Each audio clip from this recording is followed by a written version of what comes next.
Setelah berhasil mengantongi identitas warga lokal yang terlibat baku hantam dengan seorang bule di tengah kemacetan di Jalan Raya Ubud, Gianyar, Polsek Ubud pun langsung datang ke rumah warga tersebut untuk mendengarkan klarifikasi secara langsung.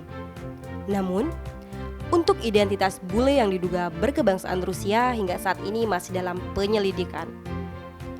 Kompol Imade Udar menjelaskan, setelah mengumpulkan keterangan sejumlah saksi di TKP, unit Intelkam Polsek Ubud menyisir keberadaan kedua belah pihak.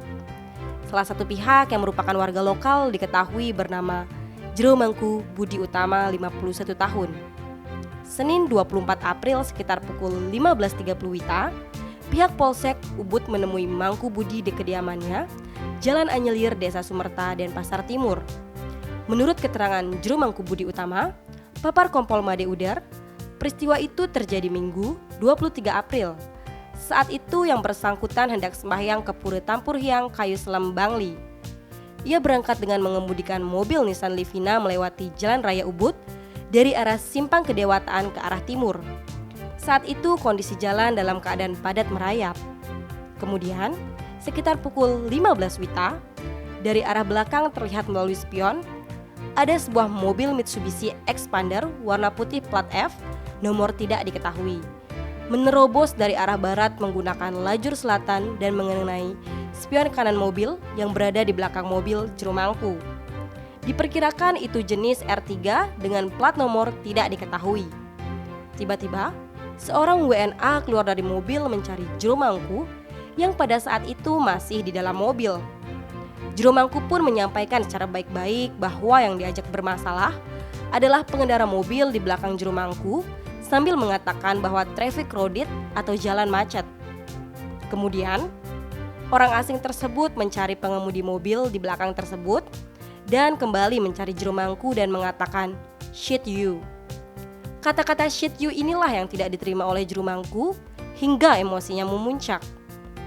Jero Mangku keluar mobil dan mencari WNA tersebut. Lalu, WNA tersebut mengambil pecahan kaca, kemudian menaikkan tangan dengan dialek bahasa Rusia sambil mendorong Jero Mangku. Karena tidak terima didorong, Jero Mangku pun berusaha melawan. Dia menaruh udeng dan kacamata ke dalam mobil. Selanjutnya terjadilah perkelahian sebagaimana yang terekam dalam video yang viral tersebut. Atas kejadian tersebut, Jero Mangku terkena pukulan sebanyak 2 kali, mengenai rahang dan pelipis kiri. Namun tidak ada luka dan hanya sakit di pelipis kiri. Pukulan Jero Mangku juga sempat mengenai wajah orang asing tersebut. Namun, dia tidak mengetahui kondisinya. Kata Kompol Made Udar, saat ini unit Intelkam masih melaksanakan penyelidikan untuk mengetahui identitas WNA tersebut. Sementara hasil pengamatan terhadap video tersebut, mobil yang digunakan WNA dalam video tersebut merek Mitsubishi Expander warna putih bernomor polisi F1520 JT. Tim Bali Express melaporkan.